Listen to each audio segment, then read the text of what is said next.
Pak Bambang bersikeras mengantar Mbah Suro dengan mobilnya. Bapak sudah sepuh, khawatir kalau terjadi sesuatu di jalan, kalau harus naik kendaraan umum sekembalinya dari Gondang Manis. Kilahnya. Prasojo mengangguk dan berterima kasih, karena ia tahu ia tak bisa mengantar Mbah Suro pulang. Ia harus segera kembali bekerja, dan mobil pinjamannya pun harus segera dikembalikan ke kantor. Suasana bangsal rumah sakit tempat Mbah Ali dirawat tampak lengang, tak seramai biasanya. Mungkin karena mereka datang di antara waktu jam makan pagi dan makan siang. Nimas menghampiri meja perawat dan menanyakan keadaan Mbah Alit sebelum mereka memasuki kamar perawatan perempuan sepuh itu. Keadaan Mbah Alit sudah stabil, Bu. Nanti dokter akan datang untuk memeriksa sekitar pukul 1 siang. Mungkin Ibu bisa bertanya kepada beliau kalau ingin membawa Mbah Alit pulang. Ujar perawat itu yang membuat hati Nimas merasa lega. Tampaknya Mbah Alit sedang tertidur, ujar Nimas saat mereka memasuki kamar itu. Tidak apa-apa kalau ingin berbicara dengan beliau, Bu. Beliau memang selalu seperti itu. Jawab perawat sembari menghampiri tiang infus dan memeriksa kantong infusnya. Mbah Alit, panggil Nimas pelan di samping tempat tidur. Kina menghampiri Mbah Alit dan mengelus lengan perempuan sepuh itu. Mbah Alit membuka matanya. Nimas dapat memastikan bahwa keadaan Mbah Alit sudah jauh lebih baik dari sebelumnya. Perempuan itu meraih tangan Nimas dan meremasnya. Pandangan matanya seolah bertanya, di mana Ajeng? Kami belum menemukan Ajeng, Mbah. Namun ada seseorang yang ingin bertemu dengan Mbah.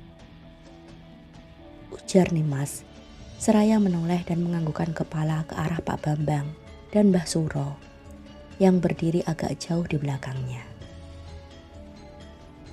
Mbah Suro berjalan menghampiri tempat tidur.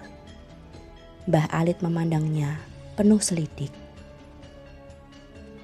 Janti, sapa Mbah Suro dengan suara bergetar menahan perasaan. Seketika tangis Mbah Alit pun pecah.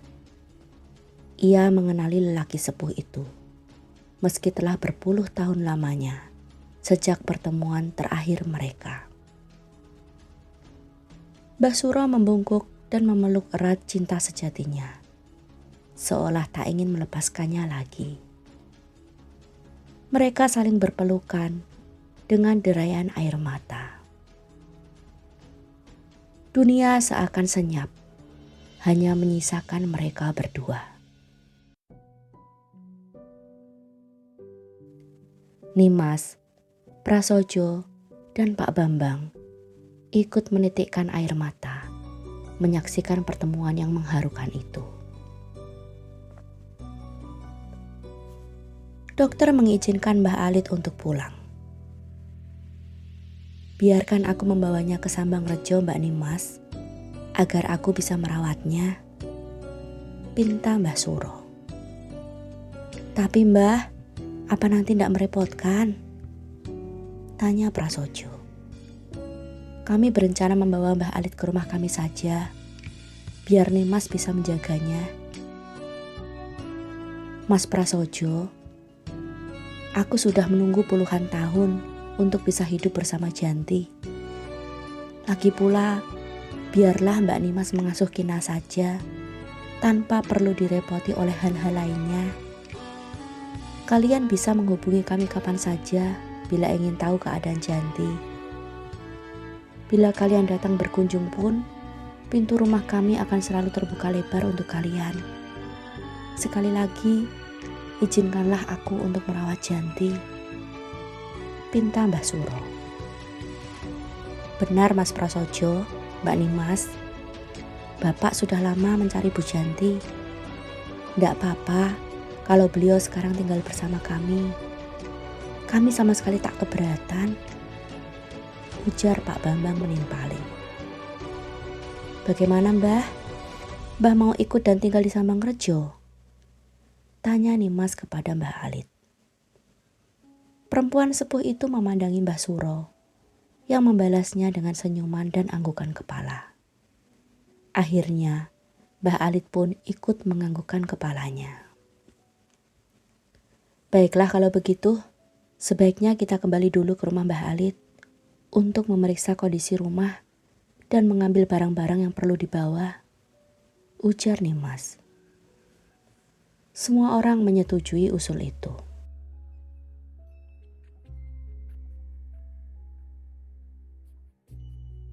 Apa Mas yakin membiarkan Mbah Alit tinggal bersama mereka adalah keputusan yang tepat?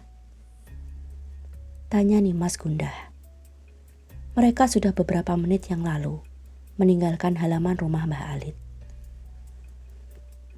Itu adalah keputusan terbaik untuk saat ini, Jeng. Jangankan yang sudah berpisah puluhan tahun seperti mereka. Aku yang berpisah hanya beberapa hari saja denganmu, sudah kacau balau hidupku. Jawab Prasojo, disambung dengan tawanya. Nimas sama sekali tak tertawa. Pandangannya menembus jauh keluar kaca jendela mobil. Aku mengkhawatirkan Ajeng, gumamnya. Prasojo menarik napas panjang. Aku tak tahu harus bagaimana caranya untuk menghiburmu. Tapi yang jelas, aku kok merasa dia sedang dalam keadaan baik-baik saja ya. Firasatku mengatakan bahwa Dayang tidak akan melakukan sesuatu yang buruk kepada keponakan kita. Ia mempunyai tujuan lain. Seperti apa misalnya? Tanya Nimas. Ia menolehkan kepalanya, menatap sang suami. Entahlah, aku yakin kita akan segera mengetahuinya. Jawab Prasojo dengan nada yakin. Pak Bambang dan Mbah Suro tiba di rumah mereka saat tengah malam. Pagi ini, Mbah Alit tampak segar. Sepanjang perjalanan dan tadi malam, ia merasa cukup tidur. Ia bergabung di meja makan untuk makan pagi bersama dengan Pak Bambang dan istrinya, serta Mbah Suro. Hari ini ada acara kemana, Mas? Tanya Mbah Suro kepada sang anak. Mboten ada acara, Pak. Ada apa? Tanya Pak Bambang. Kalau bisa, tolong antarkan Bapak setelah sarapan. Nggih, Pak. Jawab Pak Bambang. Mbak Alit menatap Mbah Suro dengan bingung. Namun sepertinya lelaki sepuh itu tak mau menjelaskan. Pak Bambang dan sang istri pun tetap tenang melanjutkan makan tanpa membahas kemana mereka akan pergi. Di dalam mobil, Mbah Alit duduk bersebelahan dengan Mbah Suro di kursi tengah. Perempuan sepuh itu melihat keluar jendela, mencoba mengingat-ingat. Dusun itu telah ditinggalkannya selama puluhan tahun. Nyaris tak ada lagi yang diingatnya, karena memang sejak awal ia sudah bertekad untuk melupakannya.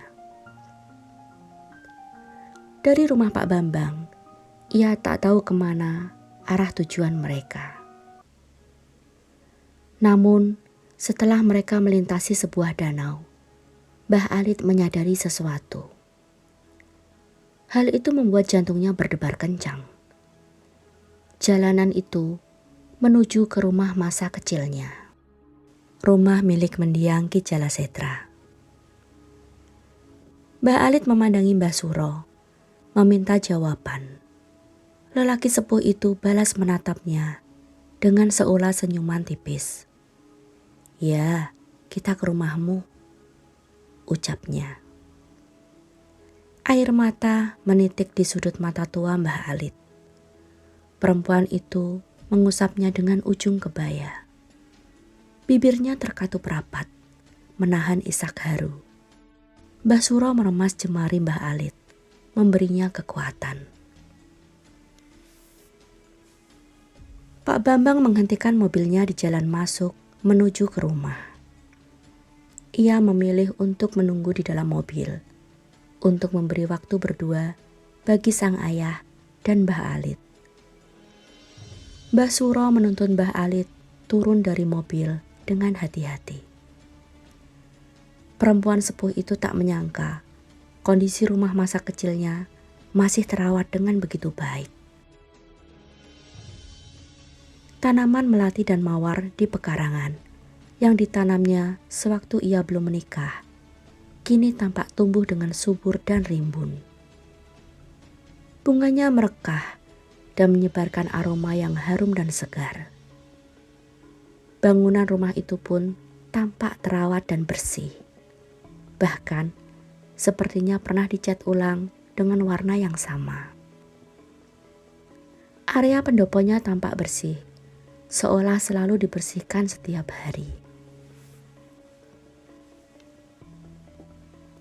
Mbah Alit mencengkeram lengan Mbah Suro dan menatapnya tajam, menuntut jawaban. Nanti akan kuceritakan di dalam. Ayo kita masuk, ajak Mbah Suro. Mbah Alit membelalakan mata. Ia tak beranjak. Jangan khawatir, aku punya kuncinya, ujar lelaki itu sembari tertawa kecil. Ia merogoh saku celana panjangnya dan mengeluarkan serenceng anak kunci. Dipilihnya salah satu anak kunci, dibukanya pintu depan. Anak kunci itu berputar mulus, seolah sudah sering sekali digunakan. Mbah Alit melangkah masuk dengan tersiok-siok karena gemetar. Jemarinya menyusuri dinding menuju ke kamarnya dulu. Kamar yang ditempatinya sejak lahir hingga saat ia menikahi Ranto. Mulai dari pendopo hingga masuk ke dalam rumah, semua perabotannya masih sama seperti saat ia tinggalkan dulu. Ki Jalasetra memang selalu memilih bahan kayu jati yang awet untuk semua perabotan rumahnya. Hanya kain tirai, taplak meja, serta spray dan sarung bantal guling di setiap kamar saja yang telah diganti dengan yang baru.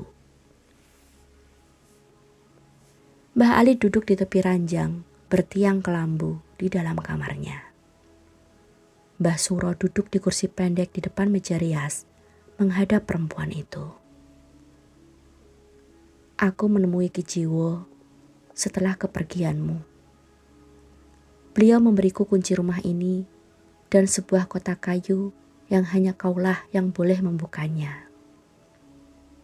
Menurut cerita beliau, sebelum ajalnya tiba, mendiang romomu berwasiat bahwa rumah ini adalah milikmu, bukan milik bersama antara kamu dan Ranto.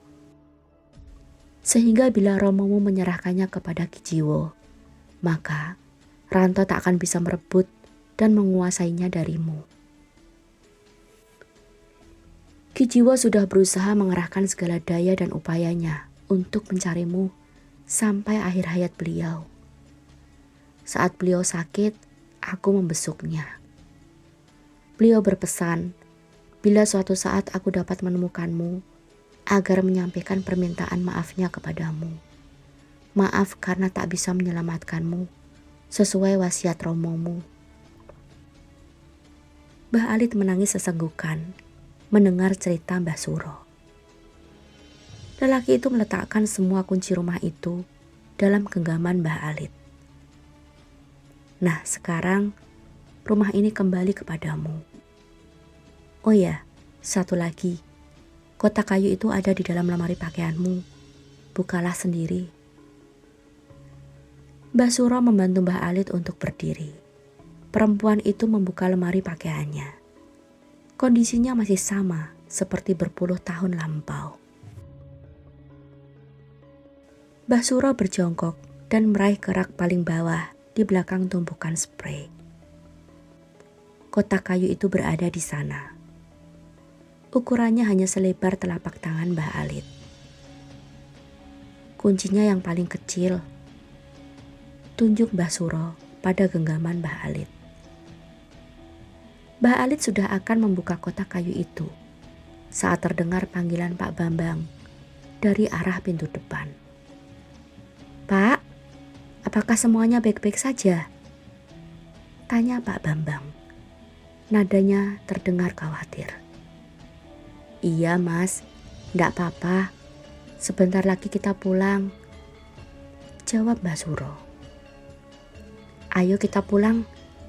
Kita buka kotak ini di rumah saja," ajak Mbah Suro sembari hendak melangkah ke arah pintu kamar. Tiba-tiba Mbah Alit mencekal kuat lengannya. "Aku tak ingin kemana-mana lagi. Aku hanya ingin tinggal di rumahku," ucapnya halus. Mbah Suro sangat terkejut mendengar suara Mbah Alit. Ia menghambur memeluk perempuan sepuh itu. Tangis Mbah Alit pun tak terbendung lagi